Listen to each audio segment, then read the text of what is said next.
के कस्तो छ पानीपुरी बाफ्रे पानीपुरी साथीहरू ओइ यता आएर हेलो साथीहरू खानामा बिजी छ आज चाहिँ हामी यसो पानीपुरी खाइदिउँ भनेको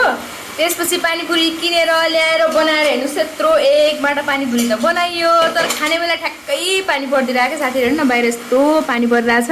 यस्तो पानी परिरहेको बेला पनि हामीहरू चाहिँ यहाँभित्र कोलियामा बसेर पानीपुरी मजाले अब खाने तयारीमा छौँ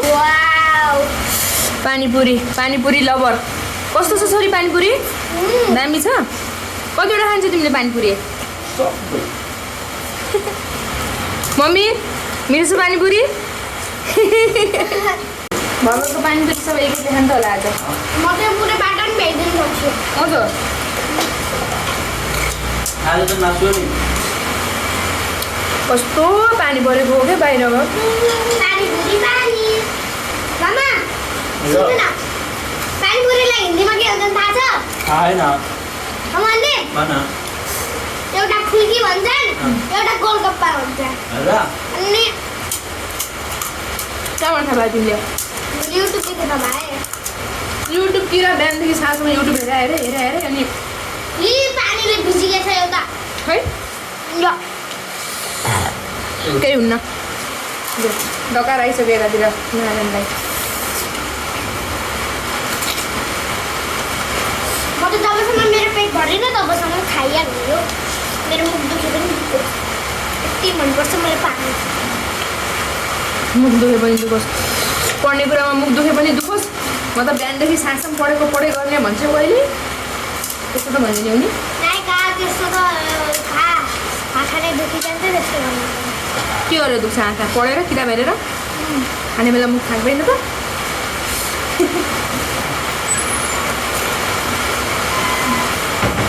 मिठो छ पानीपुरी चाहिँ साथीहरू राधाले खाने भनेको धेरै पहिलादेखि हो आमा मामा बाबा त पुग्दैन कि के हो बाबालाई खानु पहिला बचेन भने फेरि बनाइदिनुला नि त के छ र नि माथि पछि हाकिन त्यो पापड सबै बनाइदिएको हजुरले माथि खाएर आइसक्यो नि बनाएपछि अलिअलि त चाखिहालिन्छ नि मामाले धेरै चाहेको होइन मामाले 5वटा मैले 5वटा चाहेको त्यही भएर त यत्रो टावर थियो फटिरहने हो किन त्यही बेला तल पठाएको नि त पानी परेको थियो जाउछोरी भनेर अनि मामाले र मैले 5-5वटा चाख्यौँ अहिले थोरै खाउनु थोरै कति धेरै खान्छन् आफूले त्यो के भन्छ त्यो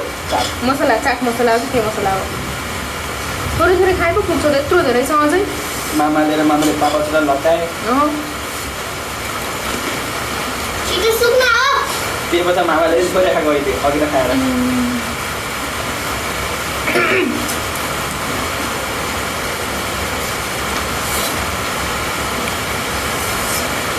नानी हो पानीपुरी धेरै मिठो हुन्छ कि दाल भात तरकारी पानीपुरी तिमीलाई बिहान साँझ दाल भात तरकारी नखाएर पानीपुरी मात्र खानेर बसेर खान सक्छौ त्यो सकिहाल्छु म त खानै नखाएर हजुरलाई एकचोटि थाहा छैन दादाको घर जाने बेला अनि हामीले पानीपुरी खाथ्यौँ नि यो यसरी यहाँ बनाउँथे मेरो हात हामी दादाको घर गएको बेला पानीपुरी बनाएर खाथ्यौँ नि त्यतिखेर मैले ठुलो बाटोको एकपल्ट एक्लै खाएको बिर्सियो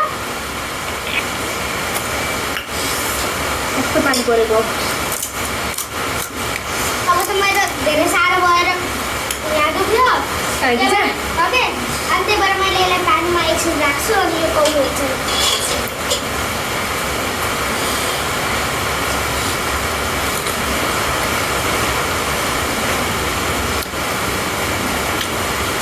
के हो ढाडा जस्तो मलाई त धेरै म त सक्दैन अब खान म खाइसक्नु त अब हजुरलाई चाहिँ म त खानु यो किन नखाऊ कि भयो बाबालाई राख्दो बाबालाई ठुलो मामालाई राख्दो न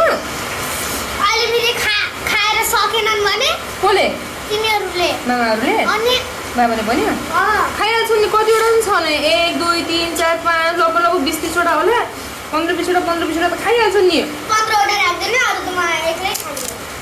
मलाई चाहिँ बच्चा धेरै खाने होइन नखाऊ भयो अब खाने हो सबै माथिको छाला नै गइसक्यो क्या त्यही भएर त मैले पनि गिलो बनाएर खाइरहेको छु एकछिनसम्म राखेर गिलो बनाएर खाइसक्यो हुन्छ अरे भयो म त खान्न अब छोरी म त खाने हो हजुर नखाइसी हो म त पुरुष नै खाने हो नखाऊ क्या भयो यति लाग्छ आमा त्यो तिमी जस्तो गरेको नगर नि त्यस्तो के हुन्छ कि म त खाने हो सबै ल डाडुमा पो रहेछ अझ बाफ्रे अनि तल चुहिहाल्छ त नखाऊ यति खाऊ नखाऊ है हेर्न च्वाक कपडा बढी लायो कि छ्या के गरेर खाएको होला क्या यस्तो खानै नजाने जस्तो गर्छन् के त्यो डाडु हेर न डाडु नखाऊ है अब भयो अब एउटा लास्ट खान्छ नि खान्न है ल एउटा मात्र खान्छ जति पटक पनि नखाऊ भनेको थियो एउटा लास्ट भनेर 5वटा लास्ट भइसक्यो अहिलेसम्म अब यहाँ साँच्चै लास्ट मेरो पेटलाई पनि त आवाज भयो त्यही पनि मेरो मनले मानेको के कस्तो मन रहेछ रो नमान्ने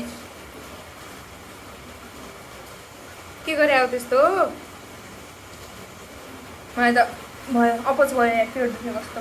साथीहरू आज पानीपुरी पनि बनाएर खाइयो अगाइयो पनि एकदमै मिठो भयो अलिकति पानी परेर चाहिँ हामीलाई अलिकति डिस्टर्ब गरेको थियो धेरै खाएर आगाए आज पानीपुरी अनि थोरै बाबा र मामालाई राख्दैछु अनि कस्तो मजा आयो पानीपुरी खान त आज साथीहरू आजलाई यति नै तपाईँहरूलाई चाहिँ हाम्रो भिडियो कस्तो लाग्यो कमेन्टमा लेख्नु होला thank you for watching See you in next video. Bye bye.